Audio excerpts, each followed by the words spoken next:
I'm Kate Worland. I'm with Boyne Country Sports, and I am here today with Barclay Rappaport.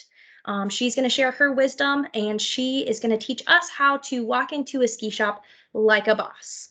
AKA, we're going to have a conversation on how to better equipment shop for women.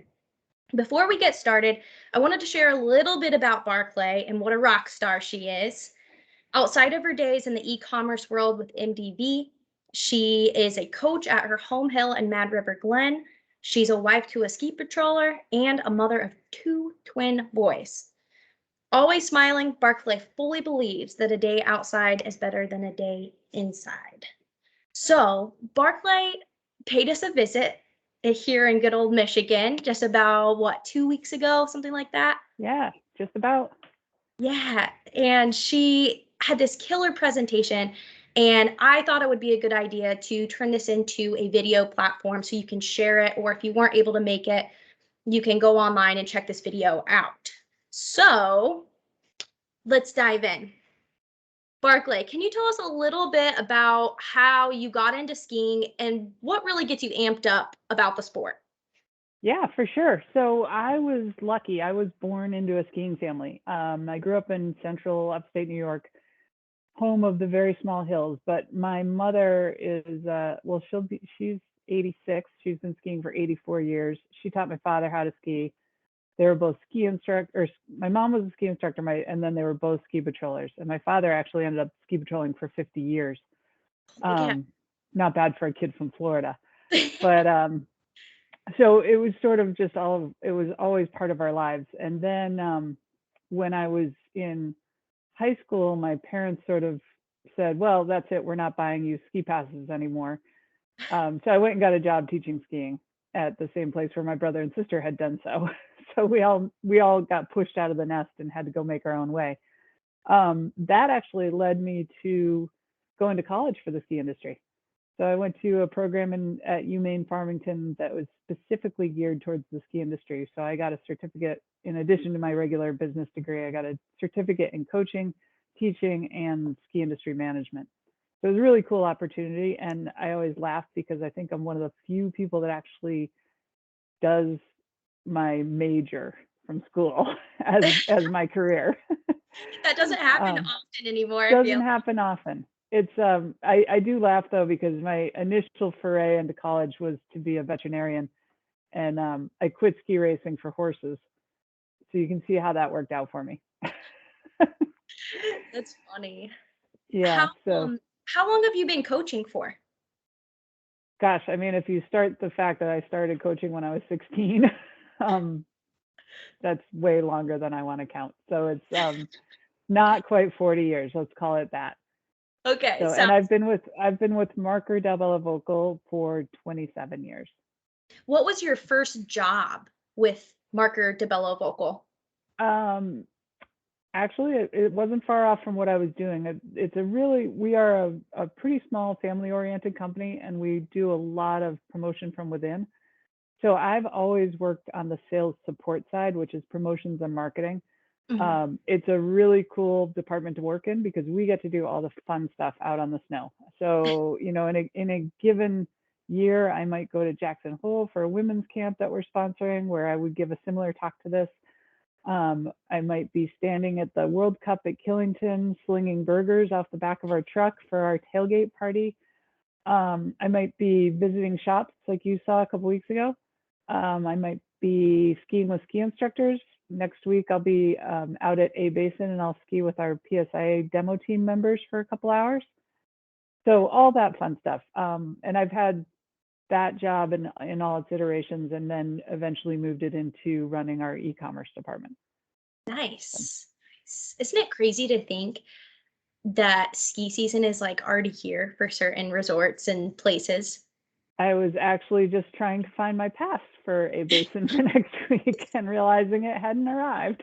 So, and I then now my next thing actually is just like your listeners. Where's all my ski gear? Oh my gosh, don't even get me started. I need to do some cleanup and some searching around for my own. Yeah, I got to see if everything fits. I got to see, like, got to find my boots. Oh man, and I tell you what, I don't know about you, but here in Michigan, Michiganders really know how to drink beer. So I've had the opportunity to try a lot of really good beers, but I'm really nervous my ski pants are going to be a little snug. I'll give you a tip on that. Bibs.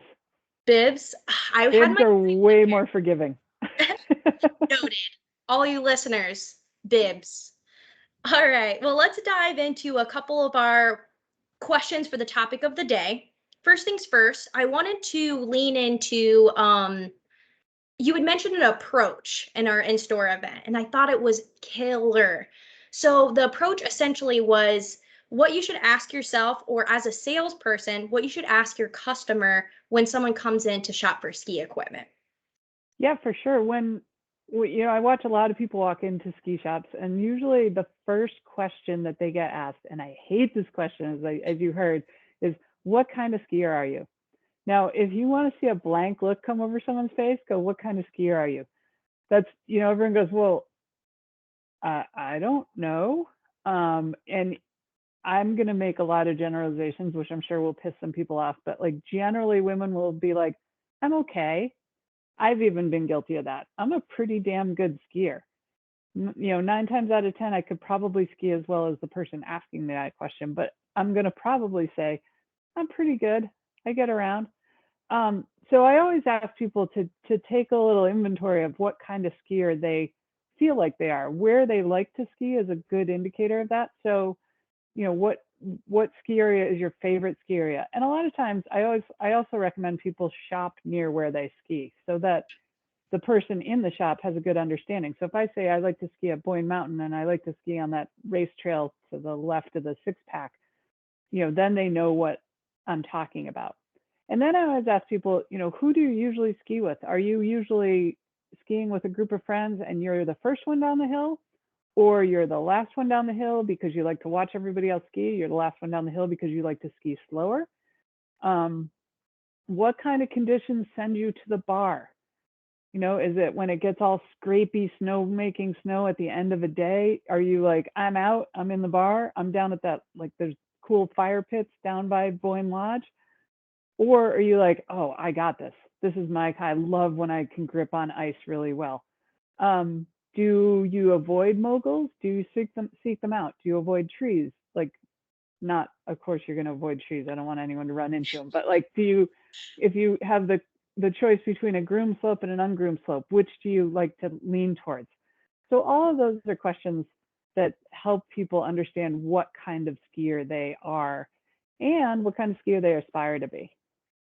I love that. I actually just went into the ski shop the other day at Boyne Mountain because I'm soul searching for a new pair of skis.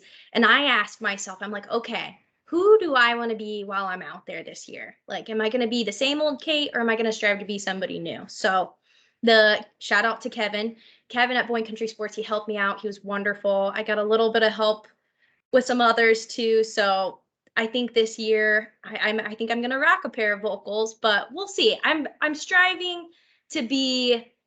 I think in another lifetime I maybe was a racer, but I'm not quite there. Not quite there. There you go. So our next question on the list: what does early rise or reverse camber mean to you, and why it matters? So I always love that question because it people will go, oh, this ski's got, and they'll run down this list of qualities the ski has.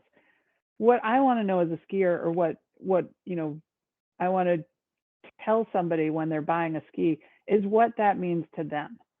So early rise, like in Vocal's case, we have an engineer that studied early rise to a degree that probably nobody would even think is possible. He spent a whole season testing with a group of, with control groups and different groups of skiers, watching how they responded to different profiles of skis. And what he found out is that early rise makes a ski turn a lot easier.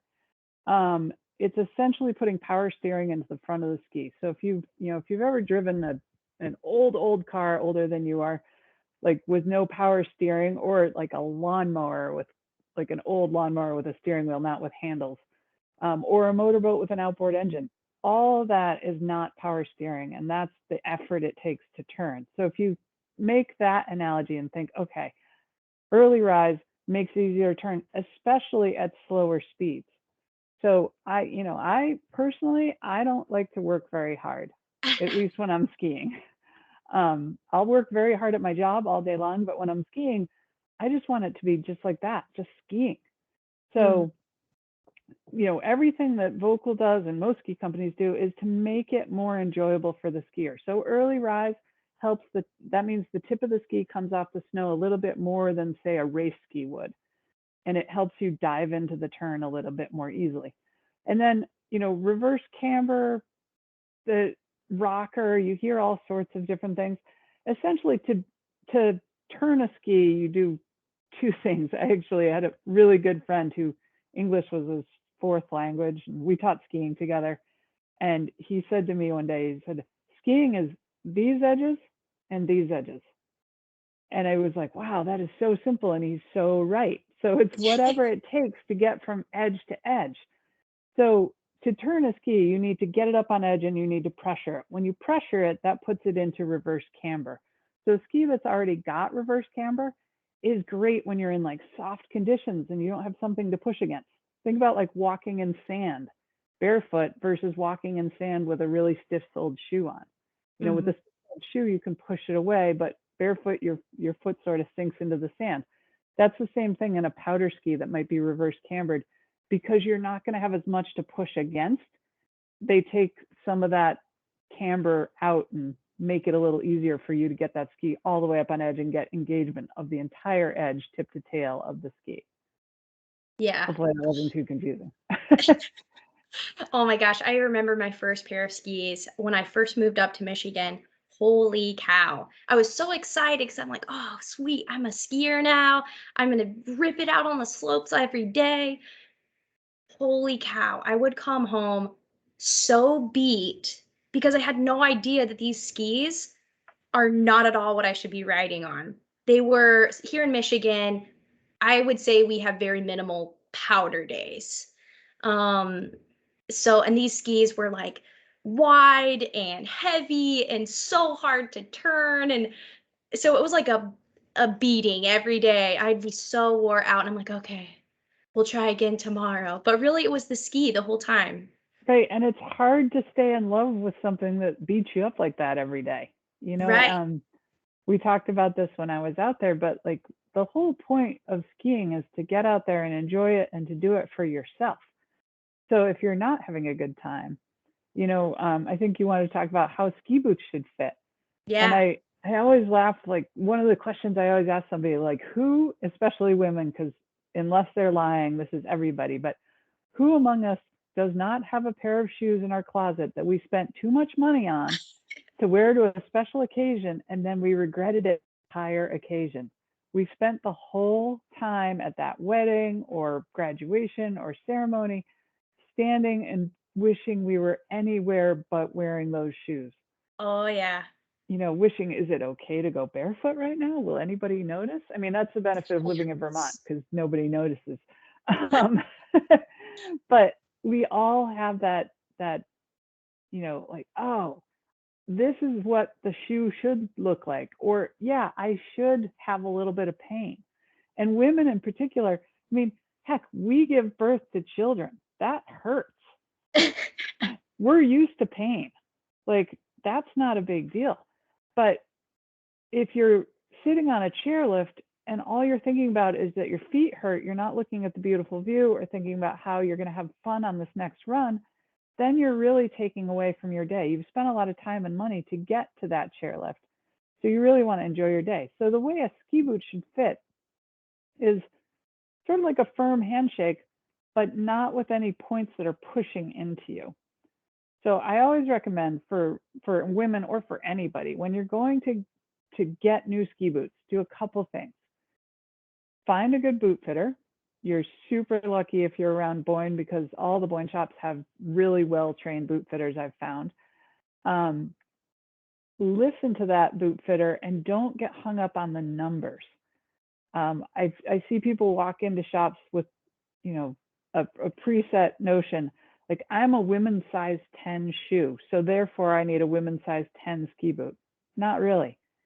You want your boot to fit in such a way that when your foot moves, the boot moves, because the boot is attached to the ski and the ski will move. So everything in your skiing should stack up to transfer your energy with as little bit of effort from you as possible to the edge of the ski.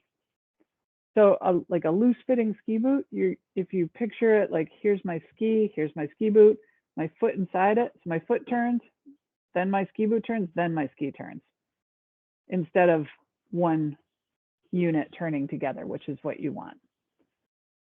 Yeah, So man, that was another thing I really struggled with too, and I'm sure there are tons of ladies out there that went through it also. But I found, and I heard this was pretty common too, is one of my feet is smaller than the other. And I really struggled with boots too. Of course, being a newbie from Indiana where everything is flat, I was like, okay, I can't be wearing rental boots anymore. I need to go get my own pair that fit my foot appropriately and my calves. But man, I was in a boot and I just was like, maybe I have it too tight. My toes were going numb and all this, and I would have to unbuckle them, ride up the lift, and then I would buckle them back again just so I right, could get some pressure and flow back in my feet. right, and probably somebody told you because you were new, hey, you need to get XYZ brand of boots, because that's what I ski in. Like obviously I ski in a Bello boot. I love my Bello boots, but I've done a little bit of work to make them fit. And I've also picked in our 5 families of boots, I've picked the style and last, the shape of the boot that works best with my foot. I always tell people that trying on ski boots should be a little bit like speed dating.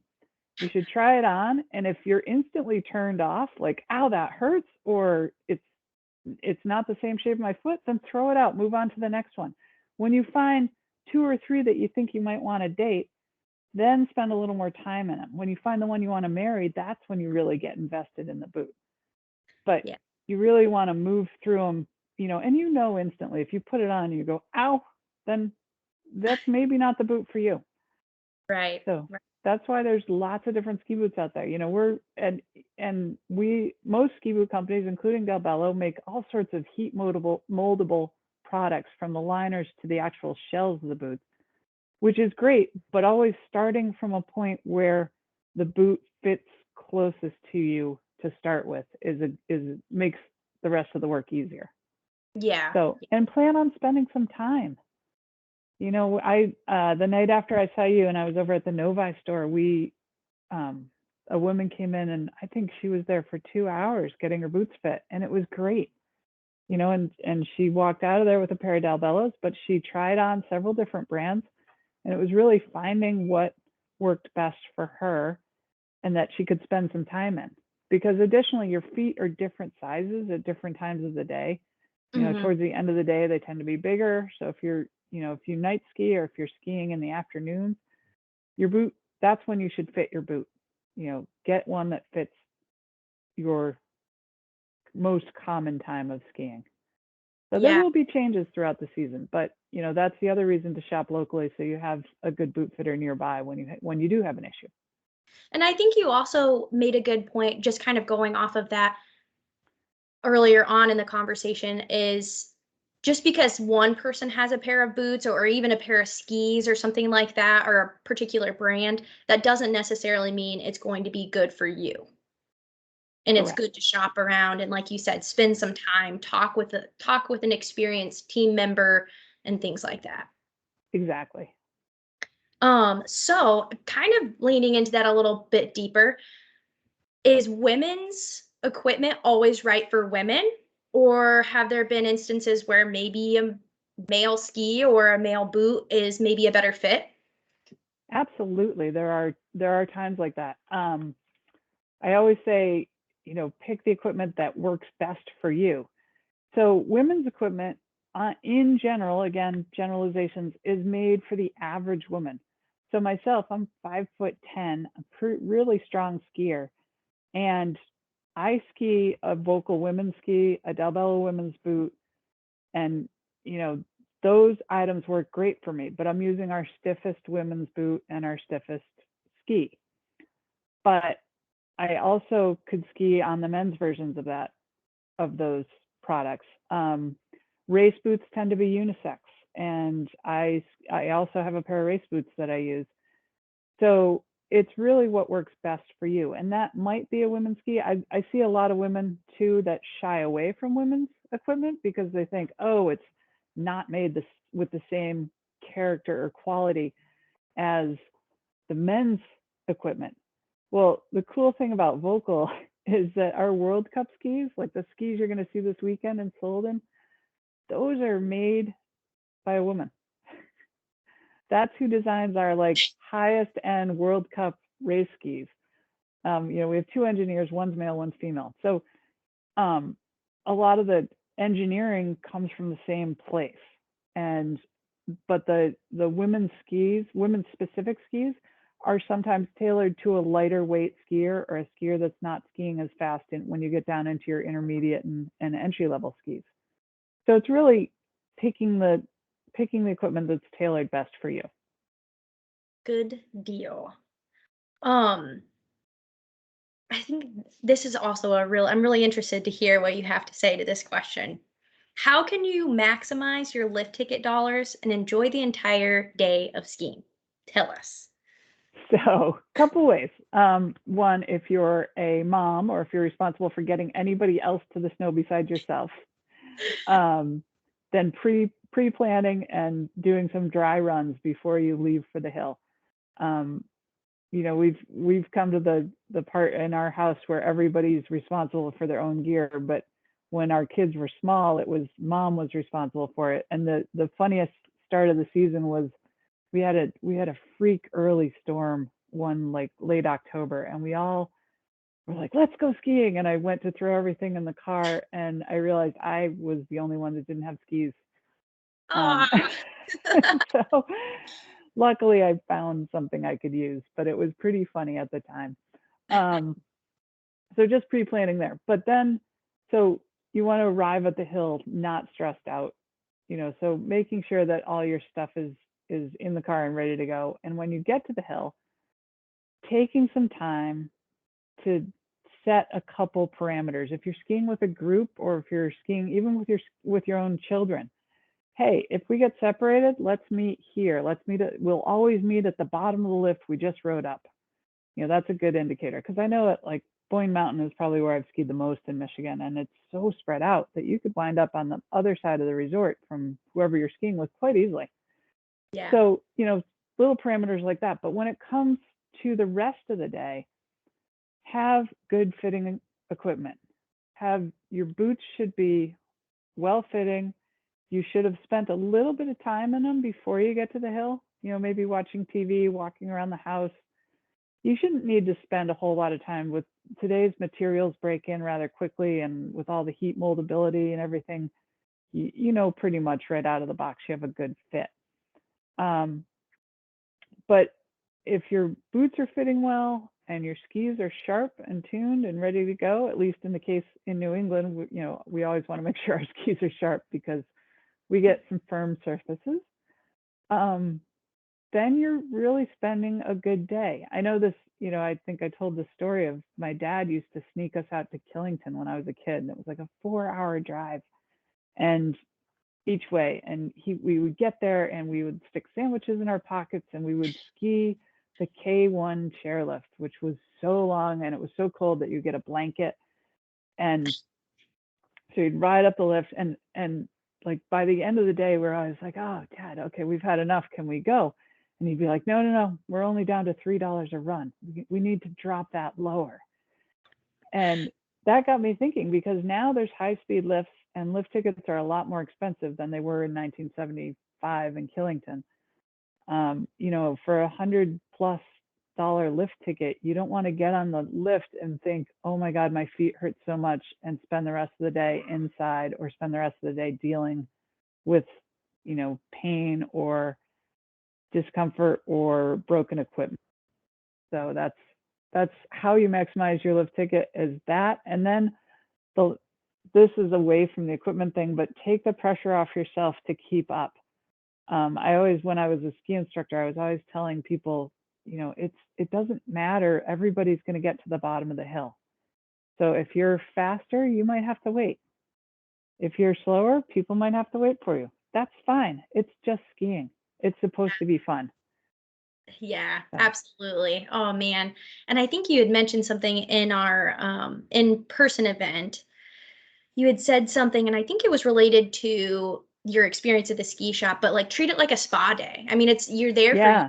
Yeah, I loved that. That's such a good Yeah, take. when you're going to get your own equipment, try to I, it's almost like I would say tell your spouse you're going to the gynecologist so they don't want to come with you, you know?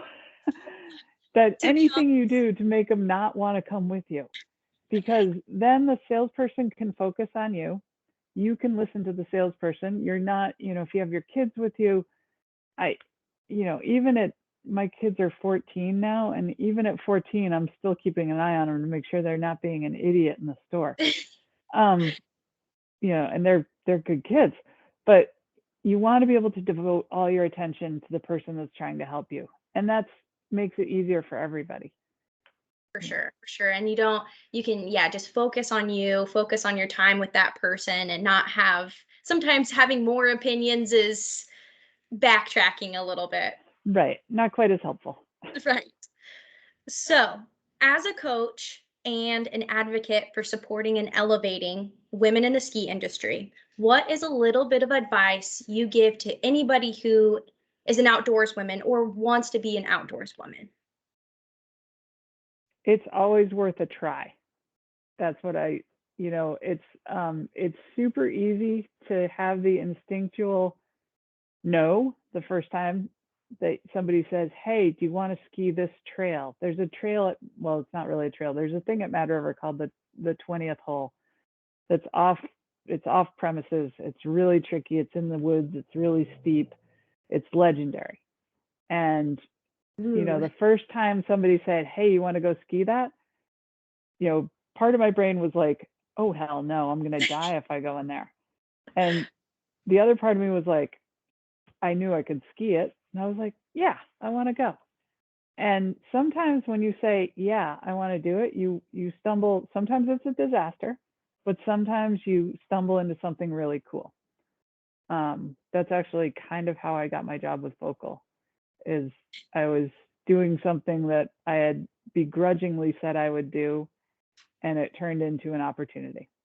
So I always tell women, especially, to just give it a beat before you say no. Give yourself permission to say no. It's not a problem. But if you're saying no because it's a little bit terrifying, then maybe give it a shot and say yes. Ugh, I love that so much. I love that. And I feel like, man, that was good. I I've noticed that I'm like, if I just talk myself into it, like, yeah, just try it. Just go, give it a whirl. If anything, if you fall down, it's just get back up and make it to the bottom and move on. Yeah, Yeah, it's really good advice. Thank you. absolutely. Well, Barclay, I won't keep you much longer. It's been a pleasure, and honestly, it's been such an honor. Thank you so much for coming all the way to Michigan to see us. Thank you for chatting with me today. Um, Ladies listening in, go follow Barclay. Keep up to date with what she's got going on. Shop MDV products online or in one of our BCS stores. And I hope today everybody leaves feeling like a boss and ready to seize the ski season. So I will let you all go and we'll see you out on the slopes this season. Thanks, Kate. Have a great season. Think Bye, snow. Barclay. We'll talk soon. All right. Bye bye.